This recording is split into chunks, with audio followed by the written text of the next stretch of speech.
TDU Solar Crown now has a full year 2 roadmap, and in today's video we're going to look at all the upcoming content over the next year. However, is it too little too late to save this once failed racer? Well, let's find out. But before we get into the video, I'm trying to get this channel to 60,000 subscribers by the end of this year. So if you want to stay up to date with everything in the racing genre, feel free to leave a like, subscribe and turn your notifications on. Anyway, let's get to it. So first of all, let's start with the latest upcoming season. Season 4 starting this July. Now, of course, the main feature of this update is the return of the casino. This will act as a new social hub with slot machines and of course more. Then when the mid-season update drops in August, they are looking to add the likes of multiplayer poker. We of course have new cars here, and admittedly this does seem like a much better lineup than what we've previously seen. We have the DeLorean Alpha 5, Aston Martin DB11 Volante, Lamborghini Huracan Starato, Mercedes AMG GT Black Series and the Porsche 911 Carrera Coupe. Now of course the next big thing that's been spoken about a lot is a new level 50 solar pass. Now just note this will now include free and premium track progressions. So I'm assuming the free will be limited rewards and the premium of course will have access to the entire thing. Now it does have faster progression, and that is probably the most talked about thing when it comes to the solar pass.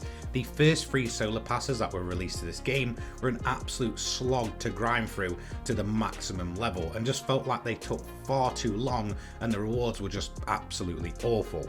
So it does seem this is being changed around, at least for this latest upcoming solar pass. We also have the continuation of the weekly live events, but honestly, they're never really that good overall in terms of the rewards, and as for quality of life improvements, there's a fair few. Now of course we do have the world map enhancement, this has been spoken about. We do have new stock car races, active aero enhancement, group ping, and a maximum level increase from 60 to 70. Now that max level increase is definitely something I'm looking forward to. The main reason is when the game first launched I went to the max level, when season 1 launched I then went to the max clan level, meaning that things like the solar pass was the only thing I had to level up, and honestly it did make it feel like I said much more of a horrible grind. So let's talk about the main meat of the season 4 update then, of course the casino. Now when TDU Solar Crown launched in its horrific state day 1, and of course all the apologies were coming from the likes of Nacon and KT Racing, this was when a lot of people were putting forward exactly where they wanted this game to go, and the main things were Hawaii, Ibiza, houses and of course the return of the casino. And almost a year down the line we're finally getting the casino added to the game.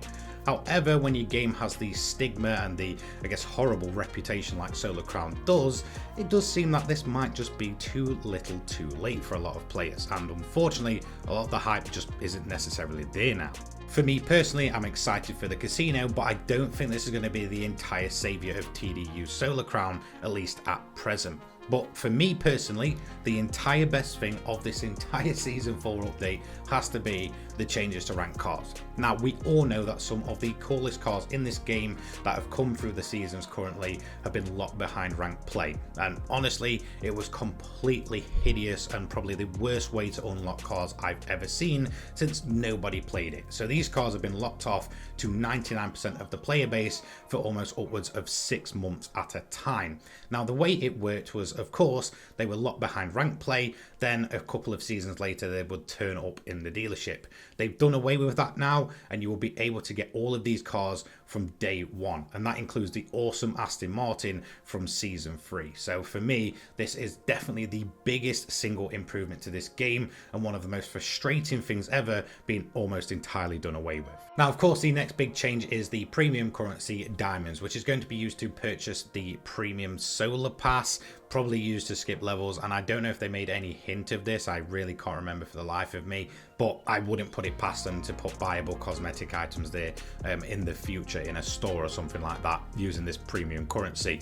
You see it absolutely everywhere, so that just genuinely wouldn't surprise me. Of course we do have boosted XP to level through the pass, since it's going to be pretty much bigger and better than it's been.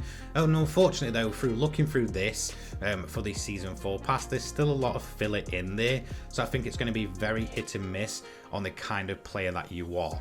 There does seem to be a lot of stickers and, you know, just kind of items that you wouldn't necessarily really care about littered throughout this pass. One thing I did notice though, and I cannot tell if they're just skins or not, is that it does seem that some of the new cars may be locked behind the premium pass. And if that is a case and it's not just a skin, that is a huge no-no.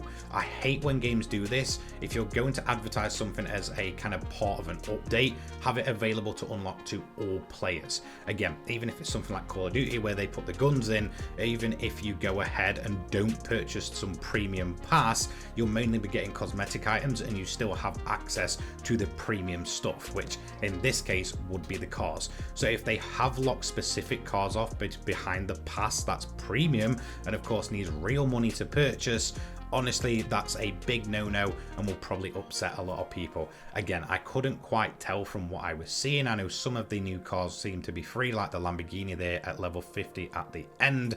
But in terms of course, some of the other cars, do not lock them behind a premium pass. You're just asking for trouble there and you will get a lot of backlash from that, especially if you're advertising it as part of an update. I feel like that kind of stuff needs to be available to all players. But again, I'm not 100% on that. I'm just going off what I saw yesterday and of course what I'm seeing in the footage that Nacon have sent me.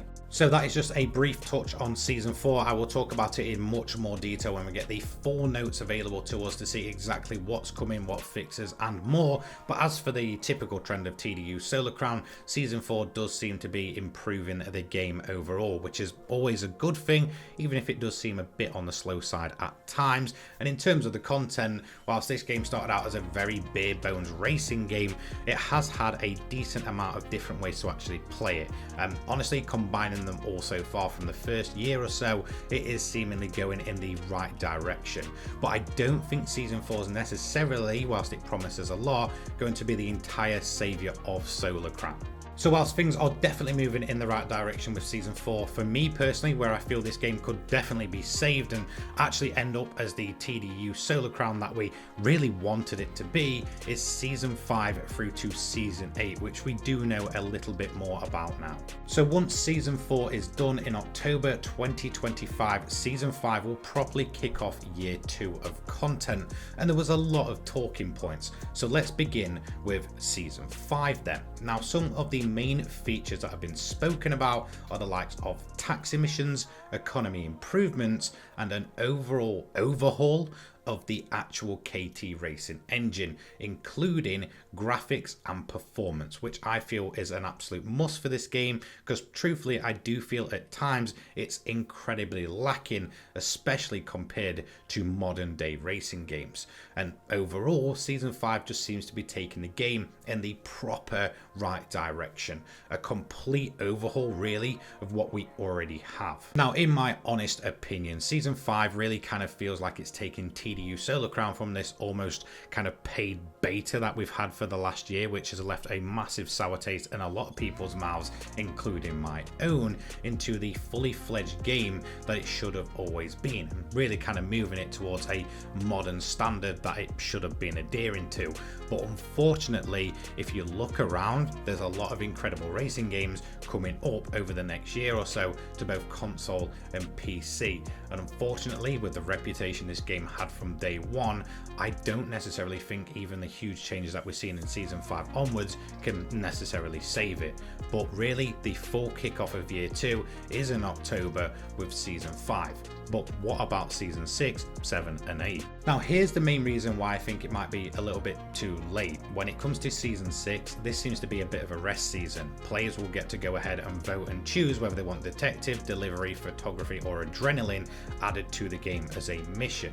But when you think about it, the timing for Season 6 will probably be around, I believe, right at the beginning of 2026. Now at that point we'd have had the Christmas period and the hype would have died down from Season 5. So if this season really doesn't deliver that much and acts as a bit of a rest between 5 and 7 and 8 in terms of the seasons, then unfortunately we might once again see a huge drop off after a bigger influx of players at Season 5. And unfortunately that may just fully seal the fate once again until the end of 2026, when the game seems to be really picking up steam. But being honest here, after what is going to be a massive release window over the next year or so, will people really come back to TDU Solar Crown just because it kind of improves again in Season 7 and 8? I don't necessarily think so. So of course, Season 7 will see enhanced live events and solar passes and such, and the official racing centre. So things definitely picking up in Season 7 once again after what seems a more laid back Season 6. But again, is this necessarily going to be enough to get players back into the game, even if the sort of update does seem bigger and better than what seems to be coming in Season 6? Again, I don't necessarily think so, when there's going to be that many big racing titles released in the same kind of genre, and of course, the likes of GTA 6, which, let's be honest, is going to take up everybody's life in 2026 onwards. However, when some of the hype has died down for other games, it may be possible that TDU Solar Crown could have a big revival with Season 8 and of course the mention of houses. Now these promise to be realistic, walkable, there'll be real estate agencies which will return, there'll be more advanced TDU DNA with furniture and customization, there'll be various houses, gardens, garages and driveways, you can invite your friends, see your friends' cars on the driveway and much more.